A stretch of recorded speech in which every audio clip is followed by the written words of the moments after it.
महिला आरक्षण विधेयक राज्यसभा में भी पास हो गया है। गुरुवार को संसद में दिन भर चली बहस के बाद देर रात इस बिल पर राज्यसभा में वोटिंग कराई गई, जिससे बिल के पक्ष में बहुमत के साथ मत पड़े।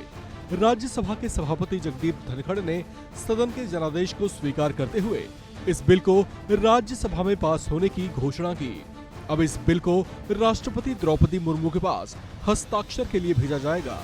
ये औपचारिकता पूरी होते ही इसे कानून के रूप में स्वीकार कर लिया जाएगा। आपको बता दें कि बुधवार को लोकसभा में महिला आरक्षण विधेयक पास हुआ था।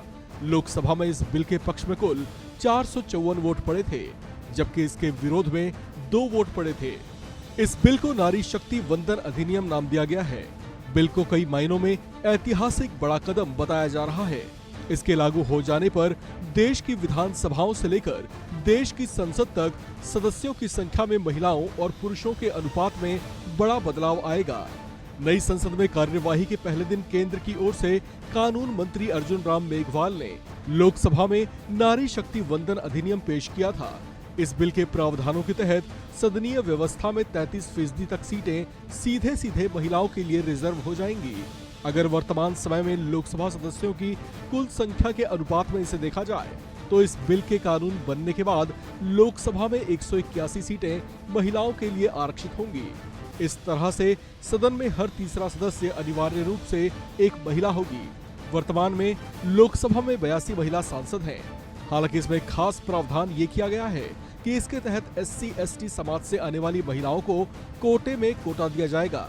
वर्तमान में SC या अनुसूचित जाति के लिए रिजर्व सीटों की संख्या 84 है, जबकि ST या अनुसूचित जनजाति के लिए रिजर्व सीटों की संख्या 47 है। इस हिसाब से SC समुदाय के लिए रिजर्व सीटों में से 28 सीटें, जबकि ST समुदाय के लिए रिजर्व सीटों में से 16 महिलाओं के लिए आरक्षित होंगी। इसमें एक खास ध्यान देने वाली बात यह है कि महिला आरक्षण बिल 15 साल के लिए होगा। इसके बाद सरकार को महिलाओं को आरक्षण देने के लिए फिर से बिल लाना होगा। प्रधानमंत्री मोदी ने इसे लेकर कहा था कि उनकी सरकार लोकसभा एवं राज्य विधानसभाओं में महिला आरक्षण के प्रावधान वाले नारी शक्ति वंदन विधेयक को कानून बनाने के लिए संकल्पबद्ध है। इस पर विचार सबसे पहले 27 साल पहले आया था। कांग्रेस शासन में भी इस पर सदन में चर्चा हुई थी, लेकिन तब ये कानून नहीं बन सका था।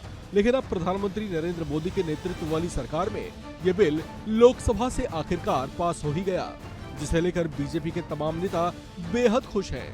हालांकि इसके प्रावधानों को लेकर विपक्षी दलों के सांसद लगातार मुखर बने हुए थे, लेकिन आखिरकार लोकसभा के बाद राज्यसभा से भी ये बिल पास हो गया। अब इस पर राष्ट्रपति के हस्ताक्षर की औपचारिकता मात्र रह गई है, जिसके बाद इसे कानून के तौर पर स्वीकार कर लिया जाएगा। इस खबर में फिलहाल इतना ही। बाकी अपडेट्स के लिए आप बने रहिए वन इंडिया हिंदी के साथ।